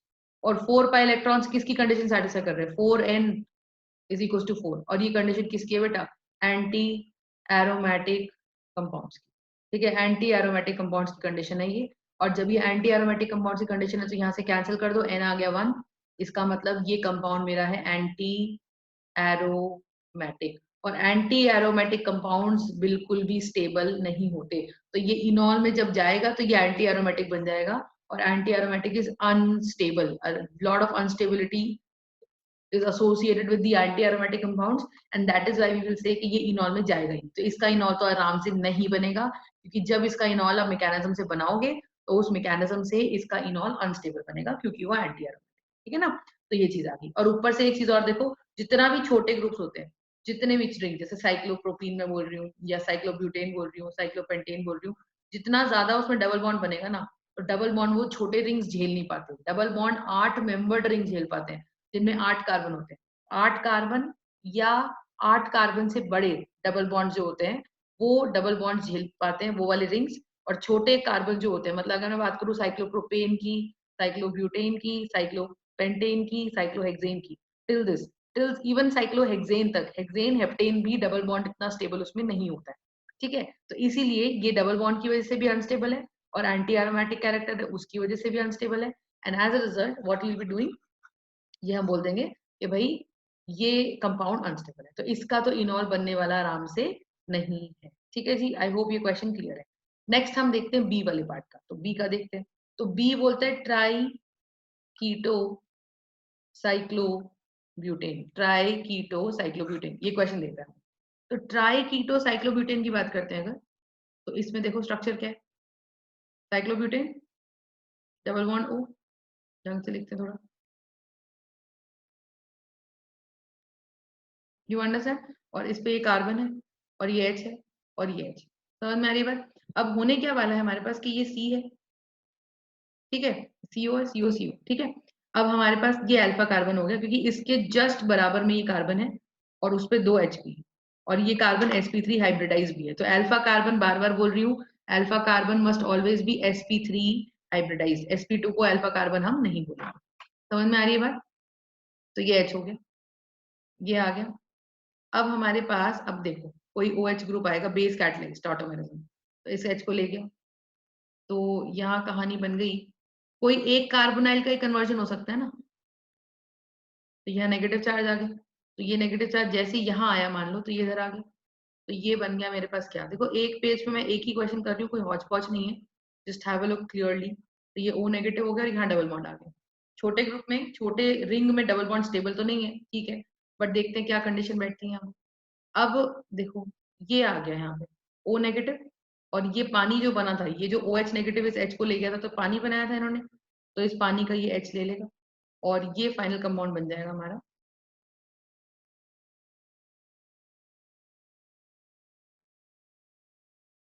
ठीक है। और अब इस कंपाउंड की थोड़ी खास बात देखते हैं, देखो एक तो इस कंपाउंड में रिंग स्ट्रक्चर है, ध्यान से देखना, एक तो इस कंपाउंड में रिंग स्ट्रक्चर है, 1 पॉइंट। सेकेंड पॉइंट, इस कंपाउंड के अंदर क्या कहानी हो रही है, रिंग स्ट्रक्चर है, ऊपर से इसमें हर कार्बन देख लो, every carbon here is sp2 hybrid, ये कार्बन देख लो, 1 2 3 सिग्मा और एक पाई वन, तो 3 सिग्मा से हाइब्रिडाइजेशन sp2, फिर ऐसे ही इस कार्बन के लिए देख लो 1 2 3 सिग्मा, तो इसके लिए sp2। इसके लिए देख लो इस कार्बन के लिए 1 2 3 सिग्मा, तो इसके लिए sp2। इस कार्बन के लिए देख लो 1 2 और यहाँ पे हाइड्रोजन होगा तो 3 सिग्मा, तो 3 सिग्मा यानी कि हर कार्बन sp2, तो every carbon is sp2 hybridized, every carbon is sp2 hybridized. ठीक है, थर्ड कार्बन की बात करते हैं। थर्ड कार्बन की बात करते हैं, तो हर कार्बन sp2 हाइब्रिडाइज्ड है। ठीक है, अब थर्ड की बात करते हैं। थर्ड में क्या है, ये पाई बॉन्ड है और पाई इलेक्ट्रॉन 2 हैं, तो 4n+2 इज इक्वल टू 2। ये कंडीशन किसकी होती है कि अगर किसी भी चीज में 4n+2 पाई इलेक्ट्रॉन है, तो 2 से 2 कैंसिल, n की वैल्यू आ गई 0, तो n की वैल्यू आ गई 0। तो यहाँ से इसका मतलब ये हकल्स रूल को भी फॉलो कर रहा है। This is the condition of aromaticity कि भाई हकल्स रूल को फॉलो कर रहा है। ये पूरे कंडीशन तीनों हकल्स रूल के हैं। हकल्स रूल क्या कहता है, हकल्स रूल कहता है कि स्ट्रक्चर में रिंग स्ट्रक्चर हो, वो प्लेनर हो, प्लेनर तो है ही डेफिनेटली, हर कार्बन उसमें sp2 हो और वो हकल रूल फॉलो करे। यानी कि हकल रूल क्या कहता है कि 4n+2 पाई इलेक्ट्रॉन्स होने चाहिए, तो 4n+2 पाई इलेक्ट्रॉन्स होने चाहिए, तभी वो कंपाउंड एरोमेटिक है। तो भाई ये ट्राई कीटो ब्यूटेन से तो बेटर है। और देखो अगर ट्राई कीटो ब्यूटेन बना रहता तो ये सॉरी, तो ये इलेक्ट्रॉन्स रिपल्शन कर करके खत्म हो जाते, तो यानी कि ये इनॉल में जाएगा क्योंकि ये एरोमेटिक बन रहा है। मेरी बात समझ में आ रही है? तो दैट इज वाई अगर कंपेयर करा जाए out of structure A and structure B, तो structure B will be easily enolise और ए इनोलाइज नहीं होगा। सवाल समझ में आ रहा है? तो कंपैरिजन करने को आता है ऐसे। तो एक क्वेश्चन ये हो गया अपने पास। ठीक है, तो I hope this question is clear to you. बहुत ही सिंपल सवाल है बेटा कि ट्राई कीटो में क्या रहता है। ठीक है, इस तरह से। अब देखते हैं क्वेश्चन नंबर 8 की बात करते हैं। तो क्वेश्चन नंबर 8 की अगर हम बात करते हैं तो यहाँ पे देखो एक क्वेश्चन आपसे पूछ सकते हैं कि whose methylene group, whose methylene group होता है बेटा CH2 group, whose methylene group is more acidic, is more acidic। ठीक है, किसका मिथाइलिन ग्रुप ज्यादा एसिडिक है, तो लॉजिक देखते हैं इस क्वेश्चन का। तो CH3 CO CH2 CO CH3, 2 बात कर लो, CH3 O CO CH2 C double bond O CH। ठीक बात है। और सॉरी एक चीज मैं बता रही थी, यहाँ पे एसिडिक है और ये मैंने यहाँ लगा दिया ग्रुप। अब आपसे पूछा जा रहा है कि किसका मिथाइलिन ग्रुप ज्यादा एक्टिव है। अब देखो मिथाइलिन ग्रुप ज्यादा एक्टिव होने का क्या फंडा है, देखो ये मिथाइलिन ग्रुप है, ये मिथाइलिन ग्रुप है। ठीक है, तो methylene group is always either CH2 और CS, ये चीज ध्यान रखो। तो जो बेसिकली मिथाइलिन ग्रुप से यहाँ पे ये कहना चाहता है एक्टिव मिथाइलिन ग्रुप। तो एक्टिव मिथाइलिन ग्रुप तो वही ग्रुप होता है ना जो दो CO के बीच में होता है, तो दो CO के बीच में होने वाले ग्रुप को एक्टिव मिथाइलिन बोल रहे हैं। एक्टिव का मतलब कि वो कितना एसिडिक है, मतलब उसमें से H+ निकालना कितना आसान है। तो उसमें से H+ निकालना देखते हैं, थोड़ा अरेंज करके लिखते हैं इसको। तो CH की बात अगर मैं करती हूँ, CH की बात अगर मैं करती हूँ, तो एक CH एक ही H। यहाँ से क्या हुआ बेटा, यहाँ से मैंने क्या देखा, मैंने इस H को अलग से करके लिख दिया, थोड़ा इस H को थोड़ा अलग करके लिख दिया, तो ये मेरे पास आ गया इधर से CH। अब तुम देखो अगर इस H को लेके जाओगे तो यहाँ नेगेटिव चार्ज आएगा, जब इसको लेके जाओगे तो यहाँ नेगेटिव चार्ज आएगा। तो ये जो नेगेटिव चार्ज हमारे पास है, ये नेगेटिव चार्ज पे कोई ग्रुप नहीं जुड़ रहा, लेकिन सेकंड वाले के नेगेटिव चार्ज पे एल्काइल ग्रुप जुड़ रहा है। और एल्काइल ग्रुप्स हमको पता है क्या होते हैं बेटा, alkyl groups are electron donating, alkyl groups are electron donating. You understand what I'm saying? And when alkyl groups are electron donating, so you see कि ये लोन पेयर जो ये है, ये जो एरो है, ये इसको इलेक्ट्रॉन दे देगा, और जब ये इसको इलेक्ट्रॉन दे देगा तो C नेगेटिव जो है, C नेगेटिव जो है अपने पास, ठीक है, तो जब ये इसको इलेक्ट्रॉन दे देगा तो C नेगेटिव का जो चार्ज है, ये जो नेगेटिव का चार्ज है ना, ये नेगेटिव का चार्ज बढ़ जाएगा। और हमको नेगेटिव चार्ज बढ़ाना नहीं होता, हमको नेगेटिव चार्ज घटाना होता है। ठीक है, कोई भी चार्ज हो, अगर कहीं पॉजिटिव चार्ज है तो हम पॉजिटिव को भी कम करने की कोशिश करेंगे। और मुझे बताओ अगर नेगेटिव को तुम और इलेक्ट्रॉन दे दोगे तो क्या नेगेटिव बढ़ेगा कि घटेगा, घटेगा और बढ़ेगा। तो हमें नेगेटिव बढ़ाना थोड़ी है, इसका मतलब ये नेगेटिव स्टेबल है और ये नेगेटिव इतना स्टेबल नहीं है। तो जितना नेगेटिव चार्ज या पॉजिटिव चार्ज बढ़ेगा उतनी स्टेबिलिटी घटती जाती है। ठीक है, अनस्टेबल होता जाता है स्ट्रक्चर, और जितना नेगेटिव या पॉजिटिव चार्ज घटता है उतना स्ट्रक्चर ज्यादा स्टेबल होता जाता है। तो नेगेटिव चार्ज या पॉजिटिव चार्ज घटना चाहिए तो स्टेबिलिटी बढ़ेगी, तो स्टेबिलिटी बढ़ेगी। और अगर पॉजिटिव चार्ज या नेगेटिव चार्ज घट बढ़ेगा तो स्टेबिलिटी घटेगी। ये चीज ध्यान रखो, ये रूल है आपका, तो स्टेबिलिटी घटेगी। तो इसका मतलब सेकंड का जो नेगेटिव चार्ज है वो बहुत ज्यादा आपका स्टेबल नहीं है, तो ये एच जाएगा ही नहीं। ये एच, क्योंकि अगर ये एच चला गया तो यहाँ नेगेटिव चार्ज आएगा, और नेगेटिव चार्ज इसको पता है एच को कि पीछे से एच है, तो अगर मैं चला जाऊंगा तो ये पूरा स्ट्रक्चर अनस्टेबल हो जाएगा, तो ये एच जाएगा ही नहीं। अब जब ये एच जाएगा ही नहीं तो एच प्लस मिलेगा ही नहीं, और जब कोई चीज एच प्लस दे ही नहीं रही तो वो एसिडिक कैसे हुई, वो एसिडिक हुई नहीं। लेकिन अगर यहाँ बात करते हैं, ये एच प्लस चला जाएगा, तो उसको पता है कि मेरे पीछे नेगेटिव छोड़ के आ रहा हूँ और इस नेगेटिव से कुछ भी होने वाला नहीं है, क्योंकि ये नेगेटिव यहीं बैठा रहेगा, थोड़ा बहुत रेजोनेट कर लेगा, तो कोई दिक्कत यहाँ पे नहीं। नेगेटिव रेजोनेट ये भी करता, पर ये नेगेटिव जैसे ही यहाँ आता तो ये नेगेटिव, ये एल्काइल ग्रुप इसको इलेक्ट्रॉन देता। तो ये चीज आपको ध्यान रखनी है। और यहाँ पे आप देख लो इलेक्ट्रॉन ही जो दिए जा रहे हैं ये हाइपर कॉन्जुगेशन से दिए जाएंगे बेटा, हाइपर कॉन्जुगेशन से। और हाइपर कॉन्जुगेशन से आप देख सकते हैं कि हाइपर कॉन्जुगेशन से दिए जाना वाला जो प्रोडक्ट है, जो रिस्पॉन्स है वो बहुत ही ज्यादा रहता है। ठीक है, so I hope this concept is clear. तो एसिडिक कौन हो गया, वन हो गया, कि भाई वन ही तो अपना एच प्लस छोड़ देगा। एच प्लस जाने के बाद ये नेगेटिव चार्ज जो आएगा ये स्टेबल है।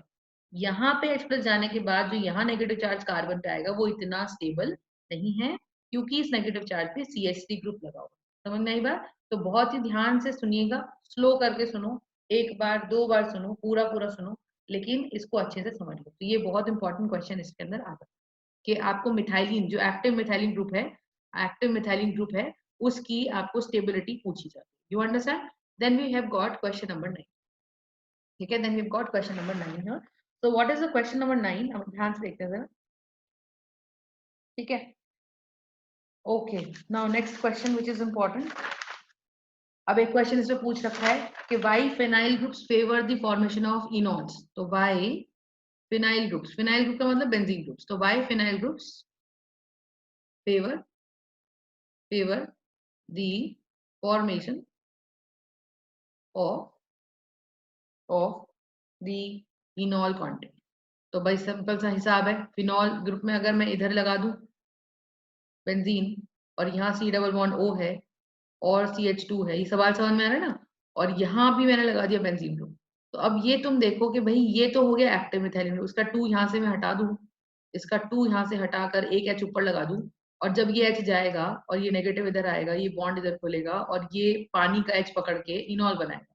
तो इसका इनॉल कुछ इस तरह से बन जाएगा, आपको समझ में आ गया होगा। C double bond O CH negative C O negative, ये इनॉल सबको समझ में आ गया। And I would request you to go back to the playlist and see, क्योंकि जो पहली बार इस वीडियो को देखेगा बंदा उसको ये समझ में नहीं आएगा, तो आपको बिल्कुल स्टार्टिंग से टॉटोमेरिज्म देखना पड़ेगा जहाँ पे क्वेश्चन हमने करे हैं। और ये नेगेटिव चार्ज इधर आ चुका है रेजोनेंस करने के लिए, तो यहाँ इसका इनॉल फॉर्म अपने पास कुछ इस तरीके से बन चुका है। और ये नेगेटिव चार्ज जब ये इधर रेजोनेंस करने आएगा तो इधर हो सकता है, और नेगेटिव चार्ज जब इधर देखो इधर है ना, और नेगेटिव चार्ज इधर जब आएगा तो यहाँ पे बेंजीन के साथ रेजोनेंस करने वाला है, और इसका मतलब बेंजीन के होने से इसको मिलती है एक्सटेंडेड कॉन्जुगेशन। और जितनी ज्यादा कॉन्जुगेशन मिलेगा, जितनी ज्यादा कोई चीज रेजोनेट करती है केमिस्ट्री में, रेजोनेंस का बढ़ना, और ये मैं अलग से समझाऊंगी आपको कि रेजोनेंस के बढ़ने से क्या होता है। तो रेजोनेंस का बढ़ना मतलब स्टेबिलिटी का बढ़ना, कि जितना ज्यादा ये मॉलिक्यूल घूमेगा, जो बॉन्ड है पाई बॉन्ड घूमेगा, उतनी स्टेबिलिटी बढ़ेगी। तो इसीलिए फिनाइल के बनने से इनॉल को फेवर करता है, क्योंकि जैसे ही इनॉल बनता है, ईन बनता है, वो ईन जो होता है वो ये आपका जो ग्रुप है, ये ईन जो होता है, ये जो ग्रुप है आपका, इस ग्रुप को एक्सटेंडेड कॉन्जुगेशन ही दे देता है। I hope this concept is clear.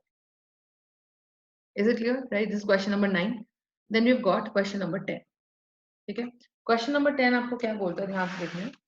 Question number 10 आपको बोलता है एक्सप्लेन एक्सप्लेन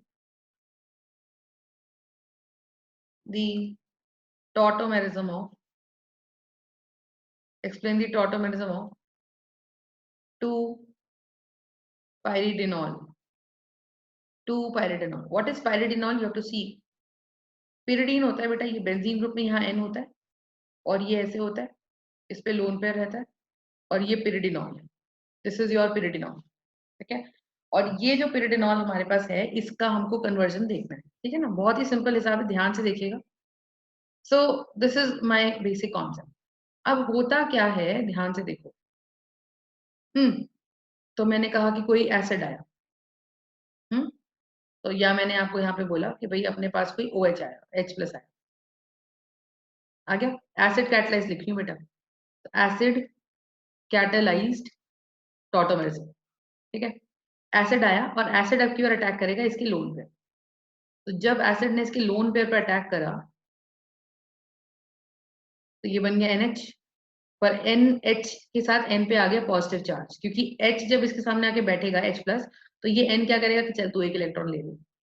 और जब N ने अपना इलेक्ट्रॉन दे दिया, जब N ने अपना इलेक्ट्रॉन दे दिया तो ये इलेक्ट्रॉन इसके पास आ गया, तो H के इलेक्ट्रॉन गेन करते ही H का पॉजिटिव चार्ज न्यूट्रल हो गया और एक इलेक्ट्रॉन यहाँ आ गया, तो ये हमारा बॉन्ड बन जाएगा।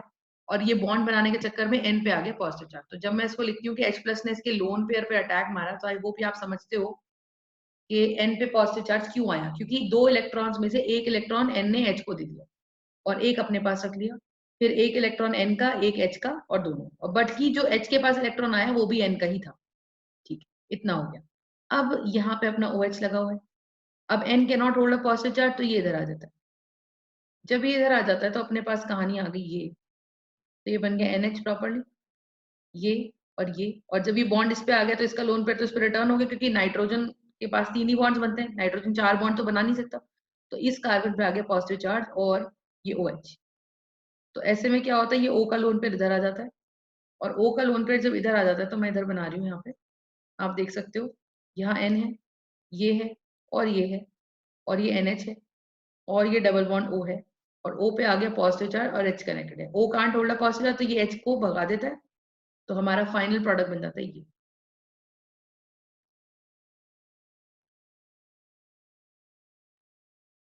ठीक है, तो ये पीरियड ये क्या बन गया, तो ये इसका अगर मैं डायरेक्टली लिखूं तो इसका जो कीटोन फॉर्म है वो ये है NH, और ये और ये और यहाँ कीटोन, तो इसको बोलते हैं 2 पाइरिडोन, 2 पाइरिडोन। ठीक है, सो this is 2 pyridone.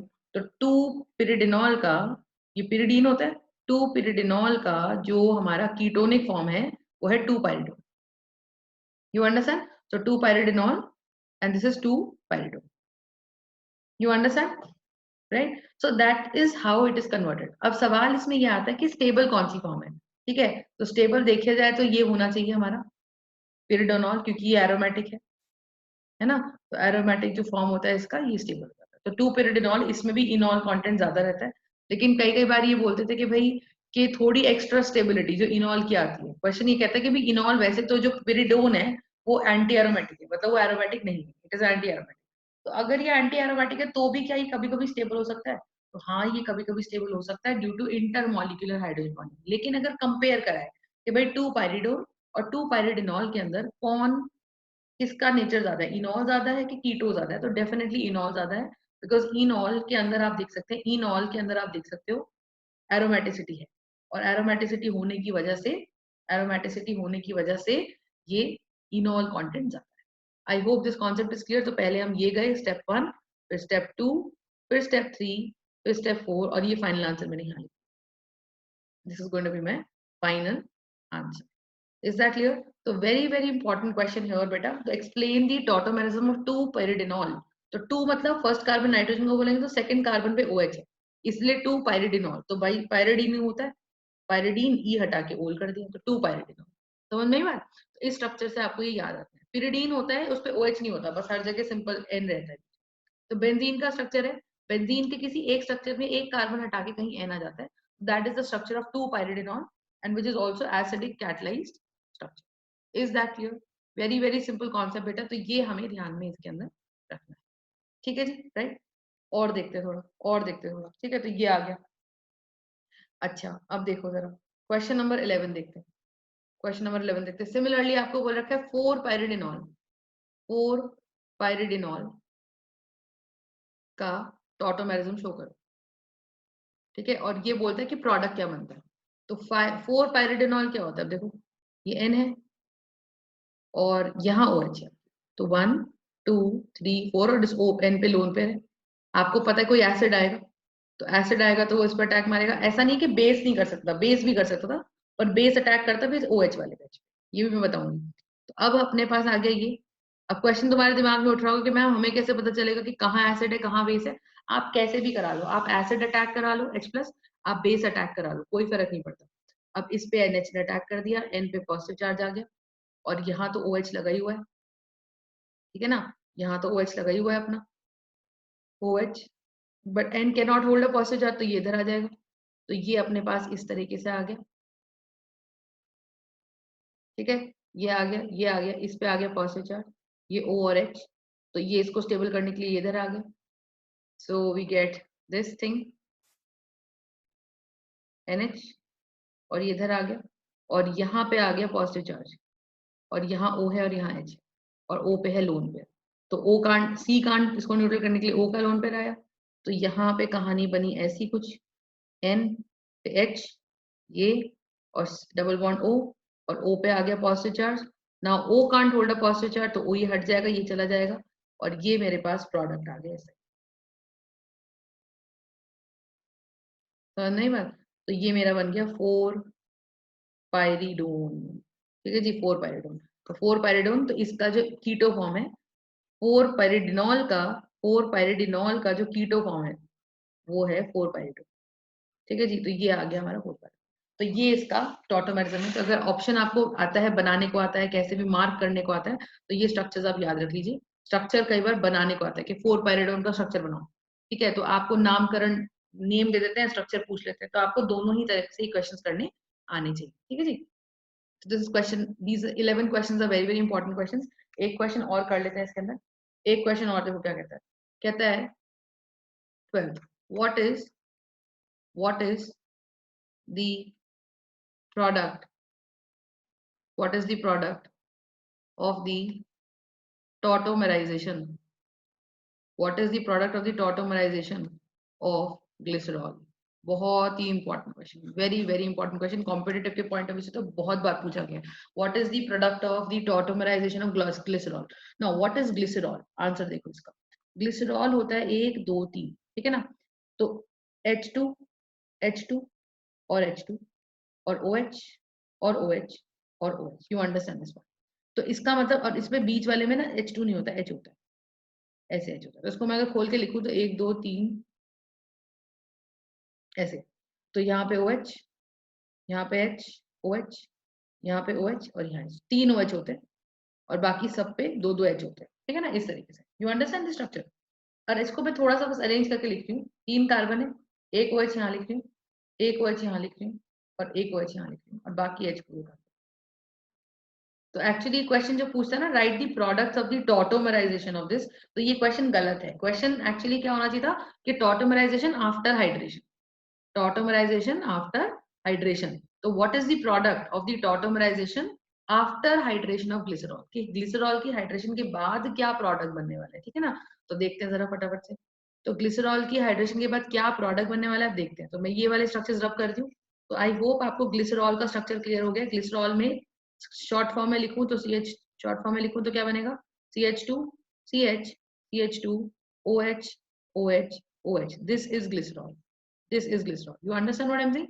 Okay, so we rub it off, so we rub it off, we get this, और अब हम देखते हैं कि इसकी पहले डिहाइड्रेशन कराते हैं, डिहाइड्रेशन कराते हैं, तो डिहाइड्रेशन का मतलब पहले इनका वाटर हट गया यहाँ से, फिर इनका वाटर हट गया यहाँ से, ठीक है, तो जब ये वाटर हटा, तो जहां वाटर हटता है तो एल्कीन बनता है, तो ये प्रोडक्ट बन गया CH, फिर OH रह गया, और डबल बॉन्ड C, और यहाँ देखो जब यहाँ से हटा तो यहाँ डबल बॉन्ड आएगा, तो ये डबल बॉन्ड C, और यहाँ रह गया H2, ये प्रोडक्ट रह गया, ठीक है ना, तो ये मैं डबल बॉन्ड हटा देती हूँ यहाँ से, सिंगल बॉन्ड था, तो ये हमारा कॉन्सेप्ट रह गया, ठीक है जी। तो we have got this particular thing, और ये देखो, ये है इन, ये है ओल, इनॉल बन रहा है, इनॉल बन रहा है, और जब ये इनॉल बनता है तो अब आपको पता ही है कि कैसे ये प्रोसेस चलती है ना, तो अगर एसिड कैटलाइज में कराती हूँ, एसिड कैटलाइज कराती हूँ या बेस कैटलाइज कराती हूँ, तो बेस कैटलाइज कराऊंगी, मान लो कि बेस आया, और वैसे भी डिहाइड्रेशन हो रही है, तो चलो एसिड कैटलाइज कराते हैं कि भाई डिहाइड्रेशन कैसे होती है, तुमने इसमें H2SO4 डाला, तो तुम डाल दो कि तुमने इसमें बहुत सारा कॉन्सेंट्रेटेड H2SO4 डाला, किस में बेटा, ग्लिसरॉल में, क्वेश्चन शुरू हुआ है यहाँ से,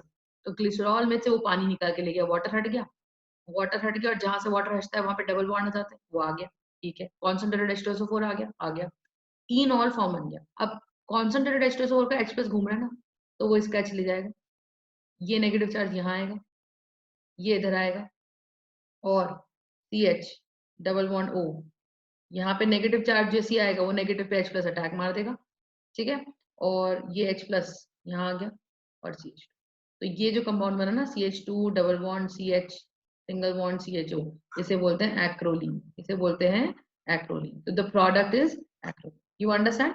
So this is very very important. This is also called as vinyl aldehyde. Vinyl aldehyde, ये भी आप ध्यान रखो। तो ये बहुत ही इंपॉर्टेंट प्रोडक्ट है। तो ग्लिसरॉल का जो फाइनल, तो एक्रोलीन बहुत बार पूछा जाता है कि भाई what is acrolein. Acrolein is the product of tautomerisation of the product formed by the dehydration of glycerol, कि डिहाइड्रेशन करा दी ग्लिसरॉल की, तो ये हो जाता है। और ये बहुत ही इंपॉर्टेंट प्रोडक्ट है ग्लिसरॉल का, ठीक है। Very very important question. Alright, एक क्वेश्चन और देखते हैं, एक क्वेश्चन और देखते हैं, क्वेश्चन नंबर 70, ठीक है। ऑलराइट, नेक्स्ट क्वेश्चन कहते हैं identify that identify the compound that exhibits tautomerism.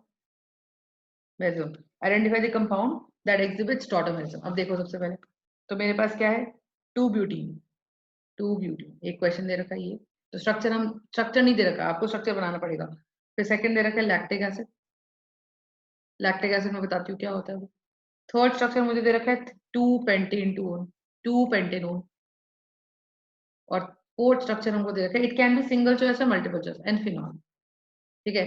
कौन सा कंपाउंड टॉटोमेरिज्म शो करेगा, ठीक है। Identify compound that exhibits tautomerism, you understand. तो कौन सा टॉटोमेरिज्म करने वाला है, ध्यान से देखते हैं, सबके स्ट्रक्चर बनाते हैं। ब्यूटवीन 1 2 3 4 2 पे ही, तो एल्कीन तो करती नहीं टॉटोमेरिज्म, ठीक है। टॉटोमेरिज्म तो कौन करता है, इनॉल करता है। इनॉल से कीटो, कीटो से इनॉल, यही पढ़ा है हम लोगों ने, है ना। और भी 7 टाइप्स ऑफ टॉटोमेरिज्म है, पर वो नहीं है। लैक्टिक एसिड का स्ट्रक्चर क्या होता है, लैक्टिक एसिड होता है 1 2 3 4 dihydroxy, this is lactic acid. तो इसका नाम होता है 2 3 dihydroxy butane 1 4 dioic acid. This is lactic acid का केमिकल नेम ऑल्सो। देखो आप छोटी छोटी चीज रहे, 2 पेंटेनोन, 1 2 3 4 5 पेंटेनोन, ठीक है। और ये करेंगे तो 2 पेंटेनोन और एक फिनॉल, तो इसका आंसर हो गया 3 और 4। ये दोनों ही कीटोनॉल शो कर सकते हैं, ठीक है। तो बोथ ऑफ देम, लेकिन ये कीटो है तो ये कीटो में ही रहना पसंद करेगा, ये इनॉल है तो ये इनॉल में ही रहना पसंद करेगा। इनॉल देखो, इन ऑल, ठीक है। तो ये इनॉल है तो ये इनॉल में ही रहना पसंद करेगा, और ये कीटो है तो कीटो में रहना पसंद करेगा। लेकिन हाँ, अगर मौका मिलेगा तो डेफिनेटली दोनों इनॉल फॉर्म कीटो में बदल सकती है और कीटो फॉर्म इनॉल में बदल सकती है। इसकी इनॉल फॉर्म से जब कीटो बनाओगे तो इसका कीटो अनस्टेबल है, क्योंकि इसका इनॉल एरोमेटिक है। इसके कीटो से इनॉल बनाओगे तो इसका कीटो में सीओ ग्रुप की स्ट्रेंथ बहुत ज्यादा है, सीओ ग्रुप की बॉन्ड एनर्जी बहुत ज्यादा है, इसलिए कीटो बहुत ज्यादा स्ट्रांग है। तो इनॉल का जो परसेंटेज है वो बहुत ही कम रहता है। But anyway 2 and 4 both of them, second and fourth can both of them exhibit tautomerism, because इसमें मुझे अल्फा एच मिल गया।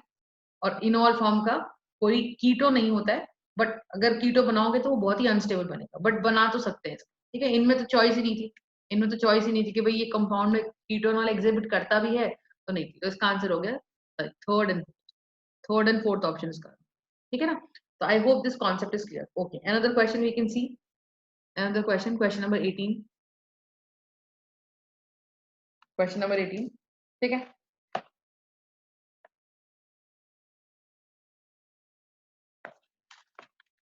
और क्विकली मुझे कमेंट बॉक्स में आप बताओ कि आंसर क्या है। क्वेश्चन मैं आपको दे रही हूँ, which of the following has the highest इनॉल content, which of the following has the highest enol content. So I'm giving you the questions and you have to tell me कि भाई, एक question आप मुझे बताओ, factors, what are the factors which which favor favor the enol content. You have to tell me 4 factors which favor enol content. तो इतने सारे questions आपने करे, तो किन किन बातों पे enol content मैटर करता है ये आपको बताने, मिनिमम 4 फैक्टर्स बताने। क्वेश्चन 19 में आपको ये बताना है मुझे। अच्छा, एक क्वेश्चन एक मैं बताती हूँ आपको, ठीक है। और दूसरा क्वेश्चन आता है आपके पास,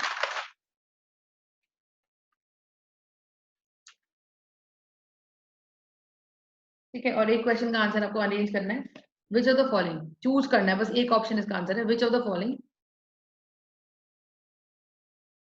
हैज द मैक्सिमम इनॉल कंटेंट। मैं स्ट्रक्चर्स बना रही हूँ, आपको मुझे इनॉल कंटेंट बताना है। CH3CHO, सेकेंड स्ट्रक्चर है CH3CO CH3, थर्ड स्ट्रक्चर है CH3 CO CH2 CHO और फोर्थ स्ट्रक्चर है CH3 CO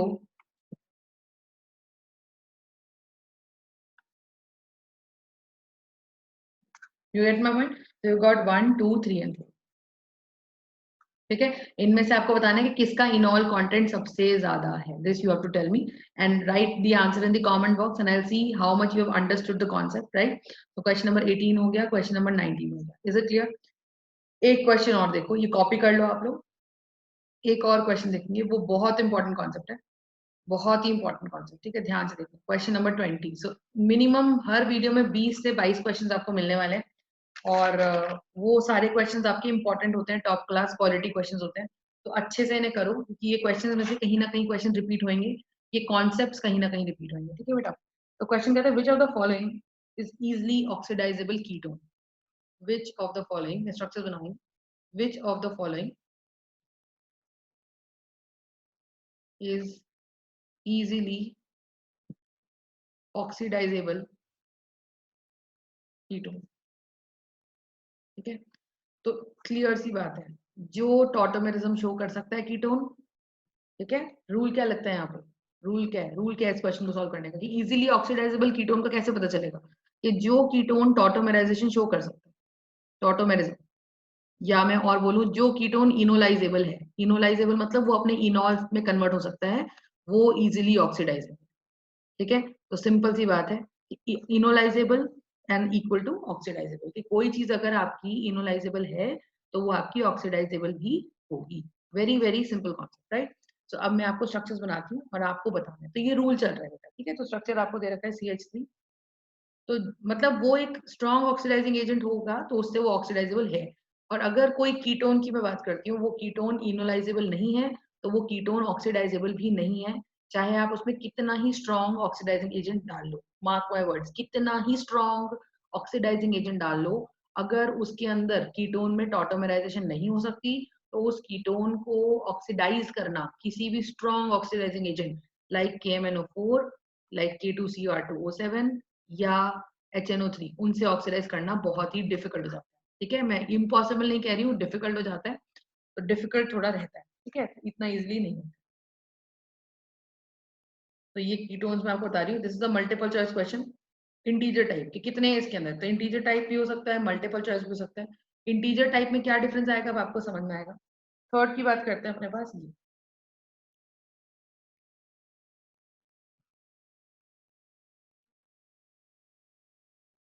ठीक है, तो रूल आप लोगों ने लिख लिया होगा, मैं इसको रब कर दे रही हूँ। तो रूल अपना क्या है कि टॉटोमेरिज्म जहां होगा जिस कीटोन में, वो ऑक्सीडाइजेबल होगा, और जिसमें टॉटोमेरिज्म नहीं होगा वो ऑक्सीडाइजेबल हमारा नहीं होगा। You understand?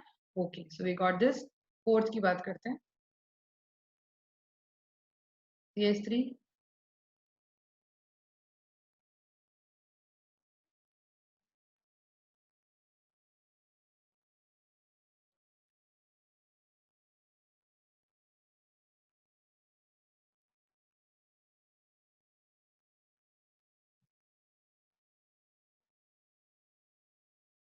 स्ट्रक्चर आप देखेंगे।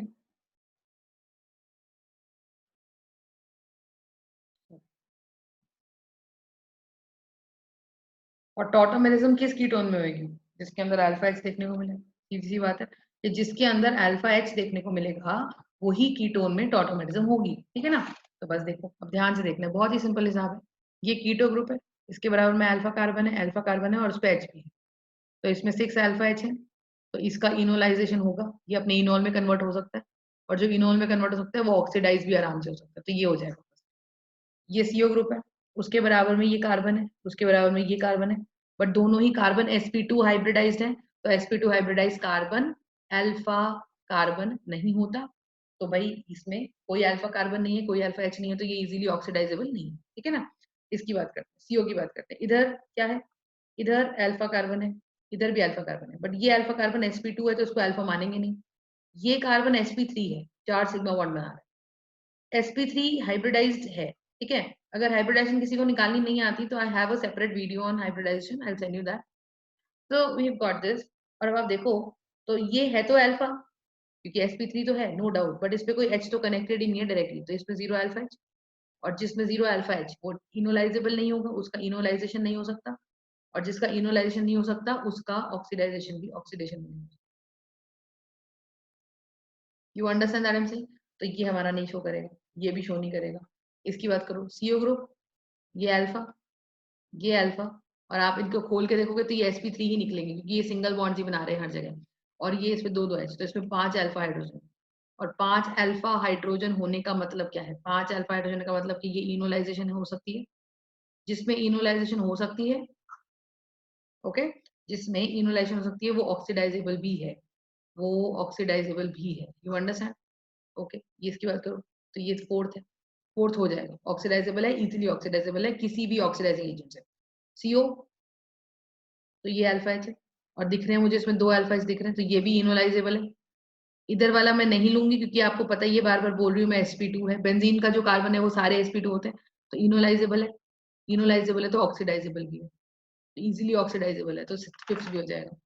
CO की बात करते हैं, ठीक है, तो CO की बात करेंगे तो ये आ जाएगा अपने पास, तो ये अपने पास इधर देखो, ये sp3 कार्बन है, ये भी sp3 कार्बन है, लेकिन इस पे कोई डायरेक्टली H कनेक्टेड नहीं है, इस पे कोई डायरेक्टली H कनेक्टेड नहीं है, तो 0 अल्फा H।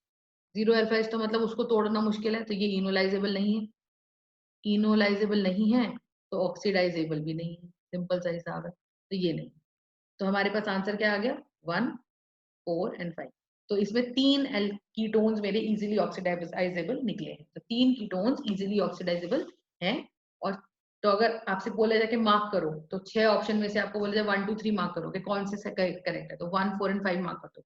अगर तुमसे इंटीजर टाइप में पूछे कि 5 6 स्ट्रक्चर बना के दे दिए, कहता है out of the following how many ketones are easily oxidisable, 1 2 3 और 4, तो 3 इसका आंसर रहेगा, क्योंकि 3 कीटोन्स हमारी इजीली ऑक्सीडाइजेबल रही, राइट।